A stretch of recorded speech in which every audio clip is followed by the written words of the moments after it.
సరేనండి, చెప్పేస్తా. తమ్ముడు, మన అబ్బాయి నరికేసే కదా వచ్చాడు, ఓటం పాలయ్యి రాలేదు కదా. ఏ గొడవలకైతే పోకూడదు అని నా బిడ్డ దూరంగా ఒదిగి ఒదిగి ఉన్నాడు, వాడే కత్తి పట్టుకునేలా చేశారు.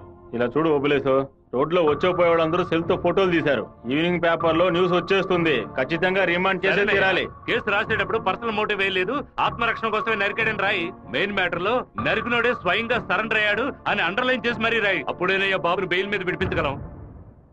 ఎంతో చెప్పి చూశానన్నా, 15 రోజులు రిమాండ్ లో ఉంచి తీరాలని ఇన్స్పెక్టర్ అంటున్నాడన్నా. నా మనుషులు 4 లోపల సబ్ జైల్లో ఉన్నారన్నా. బాబుని జాగ్రత్తగా చూసుకుంటారు.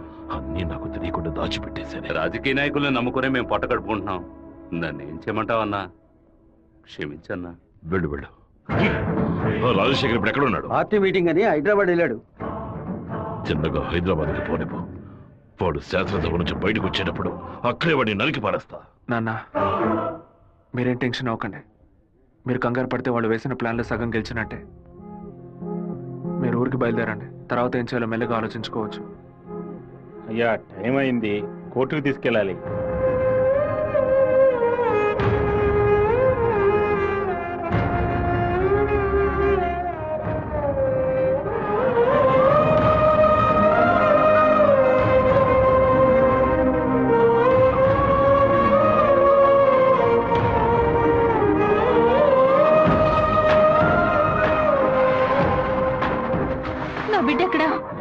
నా బిడ్డ రాలేదా?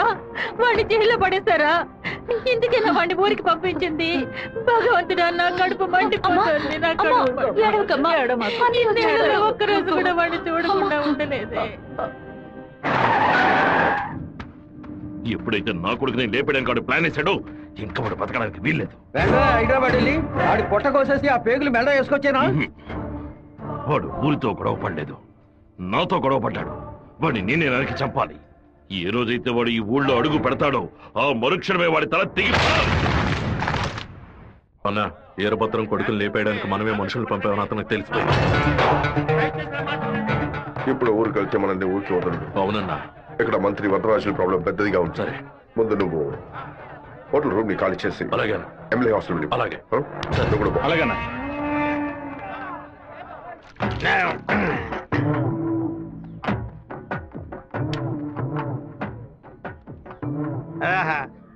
తాగి ఉన్నామే, తాగి బండి డ్రైవ్ చేసుకుంటూ పోతే పోలీసు వాళ్ళు లోపల పెడతారు. నెట్టుకుంటూ పోతాం.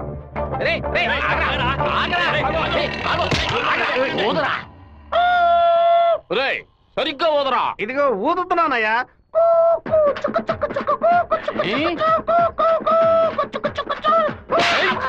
ఎగతాళా? మందు కొట్టవలేదో తెలుసుకోవడానికి ఊదమంటే కొట్టానయ్యా. వీధి వీధికి వైషాప్ ఓపెన్ చేసి పెట్టి రెండ్రా తాగండి అంటూ మా దగ్గర ఉన్న డబ్బులన్నీ నాకి పారేస్తున్నారు. సైకిల్ మీద బైక్ మీద వచ్చిన వాళ్ళు అక్కడ ఎట్టేళ్తారా? దాని మీదే కదా ఇంటికి వెళ్ళేది. ఒక పని చేయండి అయ్యా, తాగుబోతులకు మాత్రం రాత్రి 7 గంటల తర్వాత ఒక బస్సు ఏర్పాటు చేయండి. మేము ఫుల్ గా తాగి ఇంటికి వెళ్ళి హ్యాపీగా తొంగుంటాం. ఓవర్గా మాట్లాడగరా. అలాగే మాట్లాడతానండి. తాగేసి బండి డ్రైవ్ చేసుకుంటూ వెళ్ళకూడదనే చట్టం ఉంది. చట్టం ఉందా? బండి నెట్టుకుంటూ వెళ్ళడం తప్పు కదా, కానీ ఎవడ బండు నెట్టుకుంటూ వెళ్ళడం తప్పురా. నువ్వు నెట్టుకొచ్చింది మా హెడ్ గారి బండి అయ్యా.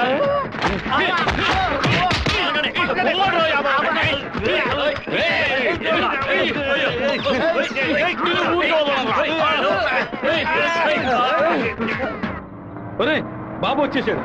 అమ్మగారు చెప్పండి.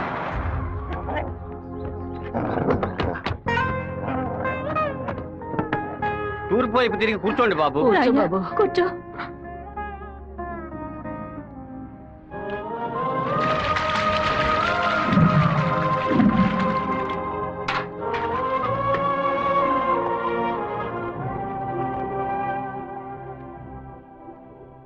అమ్మా, ఎందుకు ఇలా డల్ గా ఉన్నారు? నేను రావడం మీకు ఇష్టం లేదా ఏంటి? నువ్వు వచ్చిన సంతోషంలోనే అమ్మకు నోట మాట రావడం లేదన్నయ్య. నీకు నా మీద అంత ప్రేమ అమ్మా?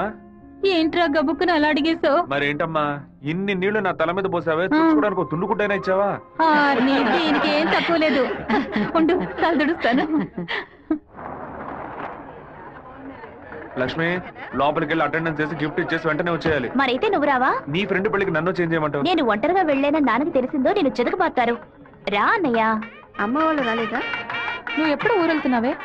ఇంకా 2 రోజుల్లో సెమిస్టర్ ఎగ్జామ్స్ మొదలవుతాయి. రేపు ఉదయమే నేను తిరుపతికి బయలుదేరుతాను. రండి బాబు. కూర్చోండి కూర్చోండి. అన్నయ్య, ఆ ఎల్లో ఓణి అమ్మాయి ఎలా ఉంది? చండాలంగా ఉంది. మ్యాటర్ ఏంటి? ఆ బ్లూ ఓణి నీకేమైనా పిచ్చి పట్టిందా? అది కాదు, ఇక్కడున్న అమ్మాయిలందరూ మన క్యాస్ట్ వాళ్లే తెలుసా? వీళ్లలో ఒక్కరినే నువ్వు సెలెక్ట్ చేసుకున్నావు అనుకో, నేను అది వెళ్లి అమ్మ చెవిలో ఊదుతాను, అమ్మ నాన్న చెవిలో ఊదుతుంది, ఆ తర్వాత నీ పెళ్లిలో నాదస్వరం ఊదుతారు. ఎందుకంత కక్ష? 25 ఏళ్ల వయసులో పెళ్లి చేసుకుంటే అది సూసైడ్, 28లో చేసుకుంటే అది అటెంప్ట్ మర్డర్, 30లో చేసుకుంటే అది మర్డర్, 24 ఏట చేసుకుంటే బావిలో దూకినట్టు, 23 విషం తాగినట్టు, 22 ఊరేసుకున్నట్టు, మరి ప్రేమించి పెళ్లి చేసుకుంటే స్వర్గం, హౌస్ అరెస్ట్, జీవిత ఖైదు. అనయ్య, టీవీలో అమ్మాయిని చూడు, చాలా అందంగా ఉంది. అయ్యో, ఒకసారి చూడు. ఏంటా జరుగు? తను నచ్చిందా? చాలా అందంగా లక్షణంగా ఉంది కదూ. తను ఎవరో ఏమిటో నేను కనుక్కొని నీ చేత ఆత్మహత్య చేయించరా? వచ్చే ఏప్రిల్ 1 వరకు ఓపికగా ఉండు, మరుసటి రోజు చెప్తాను. ఏమిటనయ్యా, లవ్లో పడ్డావా?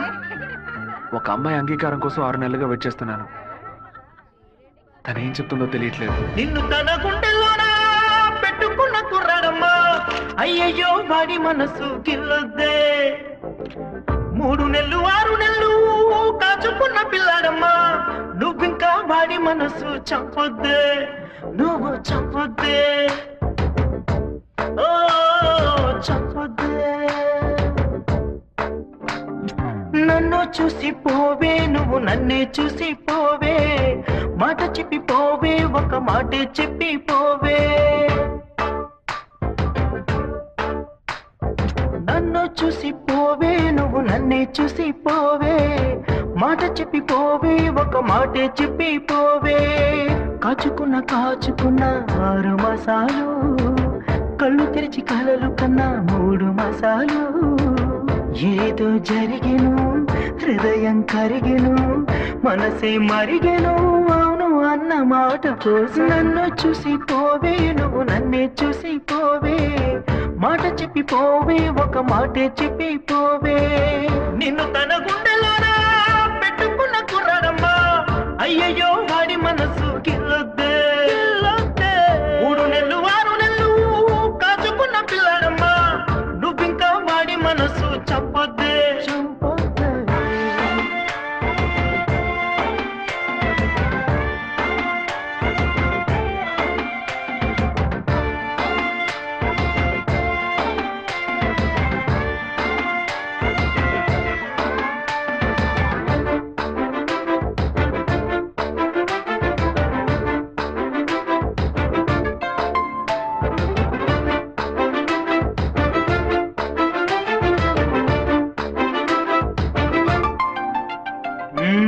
చిన్ననాటి స్నేహమిది, తీరిపోని దాహమిది, నా మనసు తాకింది ఆనాడు ఆనాడు.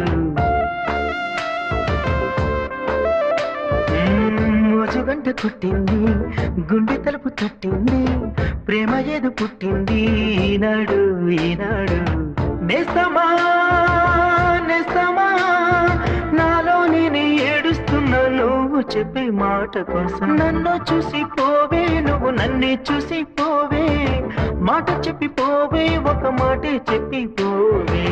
నిన్ను తన గుండెలోనా పెట్టుకున్న కుర్రాడమ్మా, అయ్యయ్యో వాడి మనసు గిల్లొద్దే. 3 నెలలు 6 నెలలు కాచుకున్న పిల్లాడమ్మా, నువ్వింకా వాడి మనసు చంపొద్దే, నువ్వు చంపొద్దే.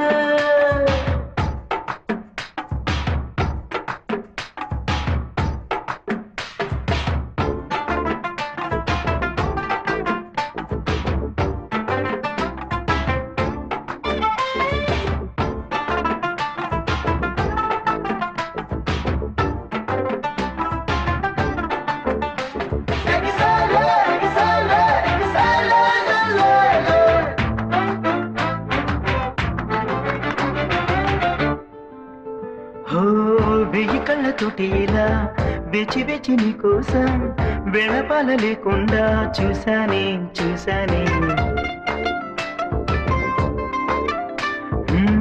కత్తి నిక్కర వదిలేసి మెత్తనైన హృదయంతో రేగి పదులు తిరిగాని వెనకాలే నీ వెనకాలే కొత్తగా కొత్తగా మారానే తీరానే నువ్వంటే ప్రేమేలే నన్ను చూసి పోవే నువ్వు నన్నే చూసి పోవే మాట చెప్పి పోవే ఒక మాటే చెప్పి పోవే నిన్ను తన గుండెలోనా పెట్టుకున్న కుర్రాడమ్మా అయ్యయ్యో వాడి మనసు గిల్లొద్దే 3 నెలలు 6 నెలలు దాచుకున్న పిల్లాడమ్మా నువ్వింకా వాడి మనసు చంపొద్దే చంపొద్దే. ఏంటయ్య గారు తహసీల్దార్ గారు పోలీసులు వచ్చారు గ్రౌండ్ సెంటర్ లో మార్క్ అయ్యండి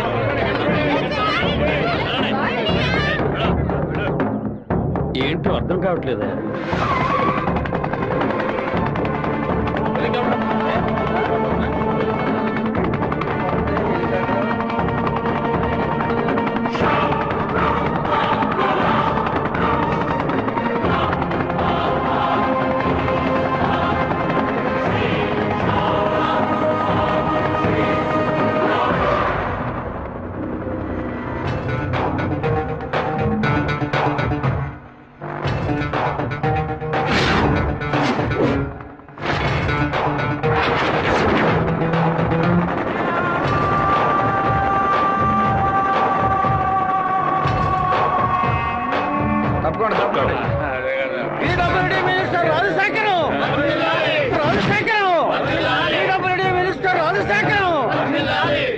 ఏంటయ్యా ఆశ్చర్యంగా ఉందా?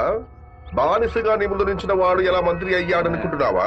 మంత్రి వరదరాజుని డిస్మిస్ చేసినందువల్ల ఆ పదవికి అదే జాతి వాడు మినిస్టర్ అవ్వాలని సీఎం డిసైడ్ చేశారు. టోటల్ ఆంధ్రాలో ఎక్కువ మెజారిటీతో గెలిచిన నన్ను మినిస్టర్ని చేశారు. రాజ్ భవన్ లో పదవి ప్రమాణం చేసిన తర్వాత ఆశీర్వాదం తీసుకోవడానికి సీఎం ఇంటికి కూడా వెళ్ళలేదు. ఫ్లైట్ పట్టుకుని రేణిగుంట ఎయిర్పోర్ట్ లో దిగి స్ట్రైట్ గా నీ ఇంటి ముందు హెలికాప్టర్ లో దిగాడ్రా. ఎందుకో తెలుసా?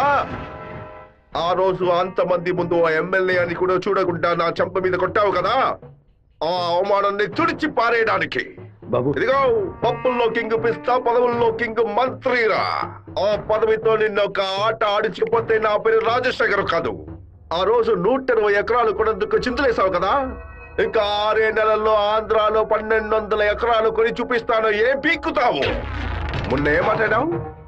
నేను ఒక్క జిల్లాకు ఎమ్మెల్యేగా ఉన్నందుకు 15 రోజులు రిజైన్ చేయకపోతే నన్ను లేపేస్తానన్నావు కదా.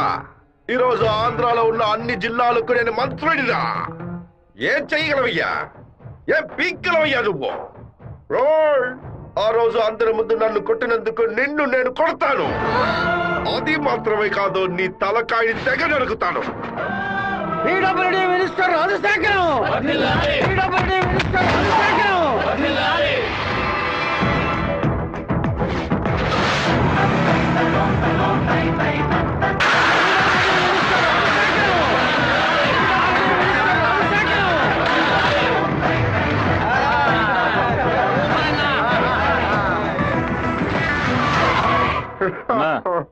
నిన్ను కలవాలని వీరభద్రం కొడుకొచ్చాడన్నా. వాడితో ఎంతమంది వచ్చారు? ఒంటరిగా వచ్చాడన్నా. రానివ్వు.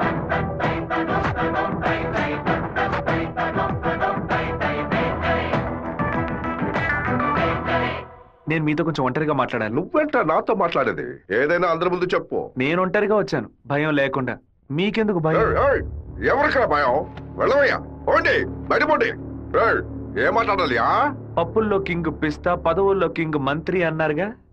వినడానికి బానే ఉంది, కానీ మీకు మ్యాటర్ తెలుసా? పచారీ కొట్టు లిస్ట్ లో కందిపప్పు, మినపప్పు, శనగపప్పు, పెసరపప్పు అని అన్నిటినీ కిలో లెక్కలో రాస్తారు. కానీ పిస్తా పప్పును మాత్రం 50-100 గ్రాముల లెక్కలోనే రాస్తారు. పాయసంలో కూడా ఎక్కువ వేయరు, తక్కువే వేస్తారు. దాన్ని ఎక్కువ కొంటే క్యాష్ అవుట్, ఎక్కువ తింటే ఆరోగ్యం అవుట్. అలాంటిది మంత్రి పదవి కూడా. గుర్తుని మార్చి నొక్కామే అనుకో, పదవి లేక రోడ్లో నుంచోవాలి, లేకపోతే కోర్టులో నుంచోవాలి. ఇంతవరకు ఎవరైనా సరే మా నాన్నతో వెనక నుంచొని మాట్లాడారే కానీ ముందు నుంచొని మాట్లాడలేదు. మొదటిసారిగా ఒకడు మా నాన్న ముందు నుంచొని ఛాలెంజ్ చేయడమో చూశాను, తల నరికేస్తానండమో విన్నాను. కొంచెం బాధ కలిగింది. ఇప్పుడు చెప్తున్నాను, నీకు 30 రోజులు టైం ఇస్తున్నాను. ఆలోగా నువ్వు చెప్పినట్టు మా నాన్న తల నరికేస్తే నా కుటుంబంతో పాటు వచ్చి నీ కాళ్ళ మీద పడతాను. అదే విధంగా నీ తల నరకపోతే మా నాన్న వచ్చి నీ కాళ్ళ మీద పడతాను. నువ్వు మా నాన్న తల నరికేస్తే నా కుటుంబంతో పాటు వచ్చి నీ కాళ్ళ మీద పడతాను. అలాగే నీ తల నరకపోతే మా నాన్న వచ్చి నీ కాళ్ళ మీద పడతారు. అంటే నేను నీ తల కన్ఫర్మ్ గా నరికేస్తానని చెప్తున్నా. నేను ఇప్పుడు మంత్రినిరా, కానీ మీ నాన్న ఇంకా పులివెందల్లో అదే వీరభద్రమే. అయితే ఛాలెంజ్ రెడీనా? 30 రోజుల్లో మీ నాన్న తల లేపేస్తాడ్రా. ఎవరిని లేపేస్తారో చూద్దామండి. అయితే మా నాన్న చెప్పినట్టు త్వరలోనే అనంతపురం డిస్ట్రిక్ట్ లో బై ఎలక్షన్స్ వస్తాయి అనుకుంటా. వస్తానండి. ఇప్పుడు కేసు నా దగ్గరకు వచ్చింది. నేను వాడిని ఓ 4 పీకులు పీకితే వాడు అనంతపురంలో ఉన్న వీరభద్రుడే ఈ దొంగ నోట్లకి హోల్సేల్ డీలర్ అని ఓ స్టేట్మెంట్ ఇస్తాడు. వాళ్ళ ఇంట్లో 4 లక్షల దొంగ నోట్లు పట్టుకుంటాం. నీ ప్లాన్ తీసుకుని చెరువులో పడే దుండపోతా.